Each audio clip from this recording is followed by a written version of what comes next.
चिपळूण नगरपालिका निवडणुका निकाल काही वेळातच होणार आहे. आपण बघतो कशा पद्धतीने पोलीस बंदोबस्त ठेवण्याचा आपण बघतो. या पद्धतीने पोलीस बंदोबस्त ठेवण्यात आलेला आहे. युनायटेड इंग्लिश स्कूलच्या गुरुदर्शन हॉलमध्ये थोड्या वेळात मतमोजणीला सुरुवात होईल, पण तत्पूर्वी या ठिकाणी पोलीस बंदोबस्त कशा पद्धतीने आहे ते बघूया.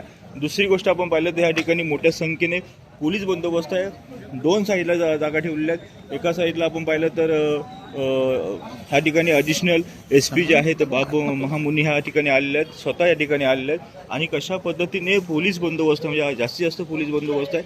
कार्यकर्ते जे आपण बघतो कार्यकर्ते पलीकडच्या साईडला आहेत. म्हणजे या ठिकाणी नेमकं कोण निवडून येणार, कारण का एकंदरीत आपण जर पाहिलं तर माझे आमदार मीबाई कदम स्वतः नगराध्यक्षपदाला उभे आहेत, तर दुसरीकडे उमेश सकपाल जे आहेत युतीकडून उभे आहेत. पण नेमका तर कोण निवडून येणार हे चित्र आहे ते काय वेळेत स्पष्ट होणार. पण तत्पूर्वी बघतोय त्या ठिकाणी पोलीस बंदोबस्त आहे.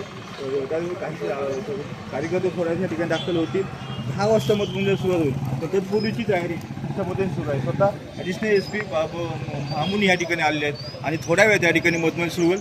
थोड्या वेळातच निकाल कोणाच्या बाजूला लागणार हे स्पष्ट होणार आहे. कॅमेरामन साहिल शख्स, निसार शेख, नवराष्ट्र चिपळूण.